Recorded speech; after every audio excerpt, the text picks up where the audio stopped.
My observations on the times we're living in the grand scheme of things. In the scriptures, it mentions that there are many antichrists. 1 John 2:18 Little children, it is the last time, and as ye have heard that Antichrist shall come, even now are there many antichrists, whereby we know that it is the last time. King James Version.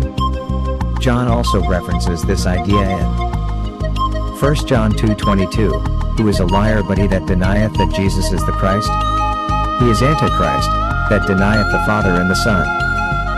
1 John 4:3, and every spirit that confesseth not that Jesus Christ is come in the flesh is not of God, and this is that spirit of Antichrist, whereof ye have heard that it should come, and even now already is it in the world.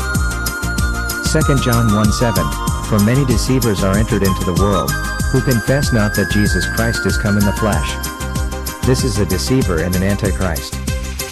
Let me be clear, I am not referring to the final Antichrist described in 2 Thessalonians 2:4, who exalts himself above all that is called God, who sits in God's temple, proclaiming himself to be God. See Daniel 7:25, Revelation 13:5, and 2 Thessalonians 2:3-9.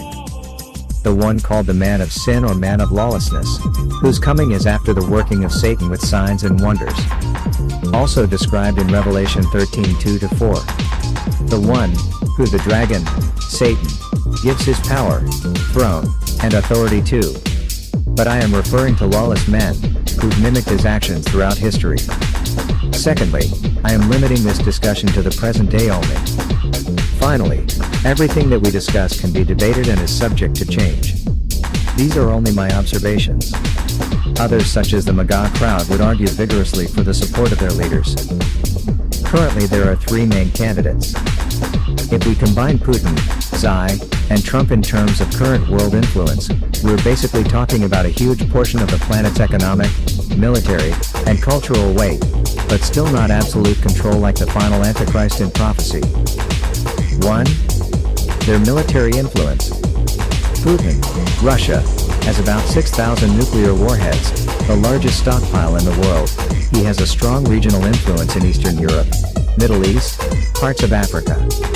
Xi, China, has the world's largest active military, with over 2 million personnel, the world's largest navy and a growing tech-based warfare machine.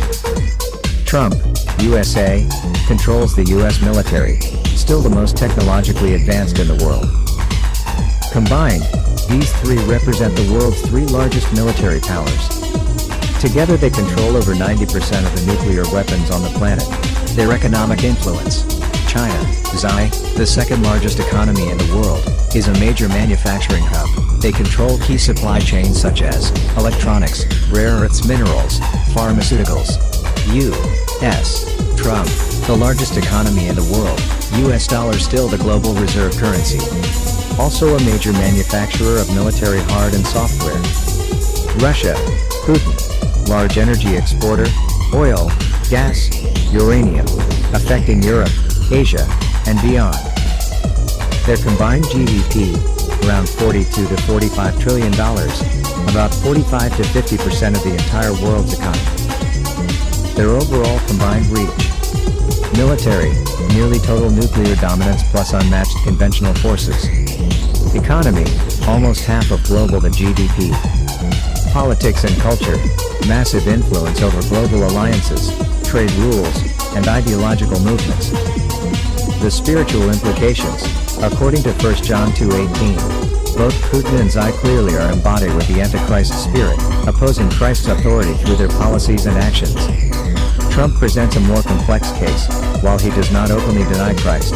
His rhetoric and behavior may reflect aspects of the Antichrist spirit, especially if they contradict Christ's teachings. As mentioned earlier, all three practice lying and deception to accomplish their goals. They are all charismatic and have no regard for basic human decency. Putin and Xi are directly and indirectly responsible for the deaths of millions. Trump, on the other hand, has ruined the lives of hundreds of thousands to make America great in his eyes. He also has 34 felony convictions for falsifying business records and may be a potential pedophile. And what is worse, those who are to hold these men accountable say and do nothing. In American, many claim to be Christians.